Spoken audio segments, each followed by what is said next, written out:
Story time with Gizmo. So back in '93, I used to race at this racetrack down in Senoia, Georgia that was called Senoia Raceway. Little quarter-mile track. It was like half asphalt, half dirt. Damn thing was so shoddy. It had barriers, construction barriers for the back wall. Well, there was this one guy that had another car that was like mine, and he was always into me, constantly. Me and the gal I dated, me and her daddy put together this car out of a junkyard. It was a 1968 Camaro body without the doghouse or the doors or the trunk lid. And I had all those parts that were off of a 1969. The only thing the car had in it was a rear end. It didn't have no interior, no engine, no transmission, none of that stuff. So we took the interior out of a 1982 Cutlass and put in there. Steering wheel and all that, and the gearbox and whatnot, and the rack. And put a 2-speed Power Glide out of a 64 Biscayne in it. A 472 out of a 1970 sedan DeVille that was chained down with a logging chain and a lock dog to keep it in one place. And kind of a cobbled together drive shaft.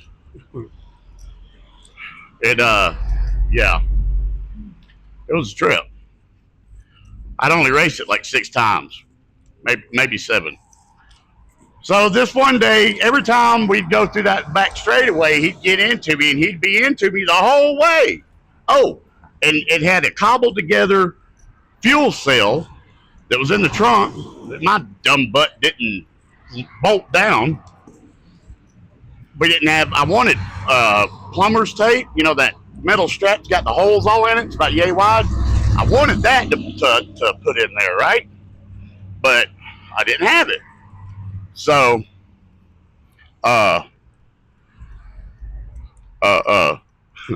was just like back there loose, being kind of held in place with fuel lines.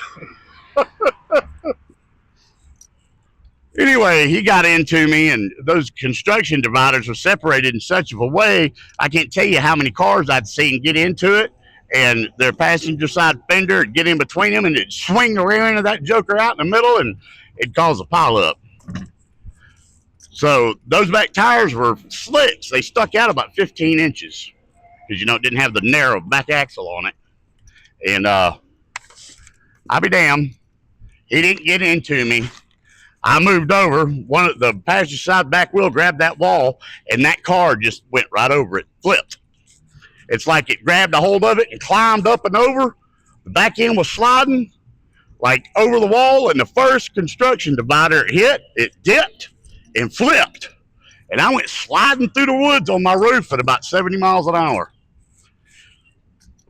Well, I hit a tree, and it swung around and hit another one on the side. And it blew me back over on its wheels. Man, I looked funny. I didn't have no eyebrows. I didn't have no eyelashes.